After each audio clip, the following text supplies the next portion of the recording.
మీరు జనాల్లో తిరగలేనన్ని అంశాలు నా దగ్గర ఉంటాయి. మీరు చేసిన అవినీతి కానీ, అక్రమార్జనలు కానీ, మీరు చేసిన తప్పులు కానీ, మీరు చేసిన దోపిడీలు కానీ, కబ్జాలు కానీ, దొమ్మీలు కానీ, మీ శిష్యులతో, మీ కుటుంబ సభ్యులతో మీరు అందరూ చేయించిన కార్యక్రమాలు కానీ నేను మాట్లాడటం మొదలెడితే మైకులు పగులుతాయి. అలాంటి విషయాలు నా దగ్గర ఉన్నాయి. దయచేసి నేను ఎప్పుడు కూడా నేనేం చేస్తాను, నా పార్టీ సిద్ధాంతాలు ఏంటని చెప్పాను. మీరు కూడా ఆ దారిలో వెళ్తే మీరు కూడా కొంతకాలం ప్రజల్లో తిరగలుగుతారు. మేము కానీ కక్షగా మీరు అలాగే వెళ్తే మేము మాట్లాడాల్సింది మేము మాట్లాడామంటే జనాల్లో తిరగటానికి కూడా మీరు అర్హత కోల్పోతారని నేను ఎతవు పలుకుతా ఉన్నాను వ్యక్తిగత. అయితే ఈరోజు ప్రచారంలో భాగంగా మంచి రోజున స్టార్ట్ చేశాను కాబట్టి మీ ద్వారా నిన్న మొన్న మాట్లాడుతున్న వైసీపీ వాళ్ళకు కూడా 2 మాటలు చెప్పదలుచుకున్నాను. రాజకీయంగా టెంపరీ లబ్ధి పొందే మాటలతోనూ, రాజకీయంగా ఎదటోడి మీద వైట్ షర్ట్ మీద ఇంత బురద జల్లేస్తే ప్రజలు నమ్మేస్తారనుకొని కొందరు అనుకుంటా ఉన్నారు. నేను చాలామంది పేర్లు కూడా ఉచ్చరించాను, ఎందుకంటే నేను చాలా సంస్కారవంతంగానే రాజకీయాలు చేశాను. ఇప్పటి వరకు 10 సంవత్సరాలు అధికార పార్టీలో ఉన్నా నాకు ఎవరు శత్రువులు లేరు. వ్యక్తిగతంగా నేను ఎవరిని విమర్శించింది లేదు. పార్టీలోంచి పార్టీ మారి బయటకు వచ్చినా కూడా నేను ఎవరిని అన్న మాటలు కూడా చాలా తక్కువ.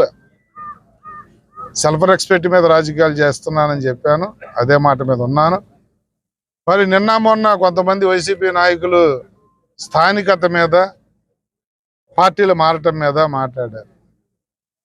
నేను ఒకటే సూటిగా నేను చెప్తా ఉన్నాను, పంచకర్ల రమేషే స్థానికేతుడు అనుకుంటే ఎంఏవి సత్యనారాయణ గారు కానీ, బొత్స ఝాన్సీ గారు కానీ, అవంతి శ్రీనివాస్ గారు కానీ, ఇంకా చాలామంది మరి వాళ్ళకి స్థానికత వచ్చిందో నాకెందుకు రాలేదో, 42 సంవత్సరాల నుంచి వైజాగ్లో ఉంటూ ఒకసారి ఇక్కడికి ఎమ్మెల్యే చేసిన నాకే స్థానికత రాకపోతే మరి వాళ్ళందరికీ ఎలా వచ్చిందో నాకు ఇప్పటికీ అర్థం కావట్లేదు.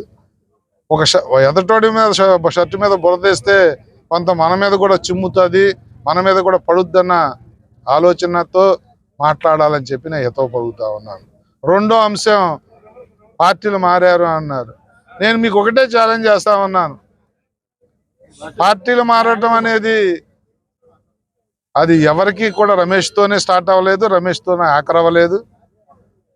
మరి పార్టీలు మారటం అనేది 2 పార్టీల్లో గంటల్లో టికెట్ రాకపోతే మారిపోయిన వ్యక్తులను చూస్తున్నా.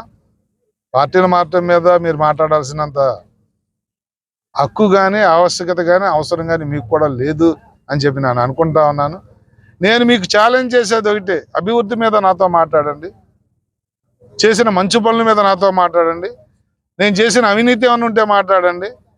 నేను కానీ ఒకసారి ప్రచారంలో మొదలుపెట్టి మైక్ పట్టుకున్నానంటే మీరు ఇలాగా మాట్లాడితే మీరు జనాల్లో తిరగలేనని.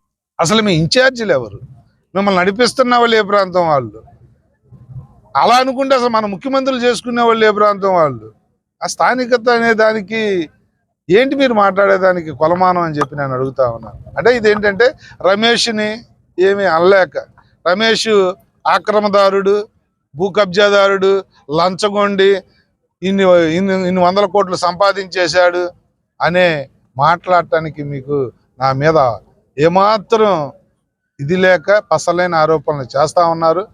మీరు నిజంగా ఛాలెంజ్ చేసి అభివృద్ధి మీద పోటీ పడాలంటే నా దగ్గరికి రండి. నేను చేసినవి చరిత్రలో నిలిచిపోయే పనులు చేశాను. లా యూనివర్సిటీ నేను తెచ్చా, మారిటైమ్ యూనివర్సిటీ నేను తెచ్చా, పాలిటెక్నిక్ కాలేజీ నేను తెచ్చా, డిగ్రీ కాలేజీ సభవారు నేను తెచ్చా, హిందూజా పవర్ ప్లాంట్ నేను తెచ్చా, ఎన్టీపీసీలో పర్మనెంట్ ఉద్యోగాలు నా ముందు నా తర్వాత కూడా ఎవరు తేలా నేను తెచ్చా. ఎన్ని ఉద్యోగ ఉపాధి అవకాశాలు కలగజేశానంటే రమేష్కి చరిత్రలో పెందుర్తి పుస్తకంలో 4 పేజీలు మిగిల్చుకున్నా మీకు అలాంటి పెద్ద పనులు చెప్పుకోవటానికి ఒక్కటి కూడా కాదు, 1 ఇంచు కూడా మీకు లేదు. రోడ్లు, డ్రైన్లు, ఇంకా వాటర్ ట్యాంకులు ఇలాంటికి వెళ్తే 100ల కోట్ల పనులు చేశారు. అవి కాకుండా ప్రజలకు ఉపయోగపడే ఉద్యోగ ఉపాధి అవకాశాలు యలమంచిలో కానీ ఇక్కడ కానీ ఎమ్మెల్యేగా చేసినప్పుడు రమేష్కి చెప్పుకోవటానికి కొంత చరిత్ర ఉంది. చరిత్రని ఒకసారి ఆలోచించి నా మీద విమర్శలు చేయమని చెప్పి నేను చెప్తా ఉన్నా.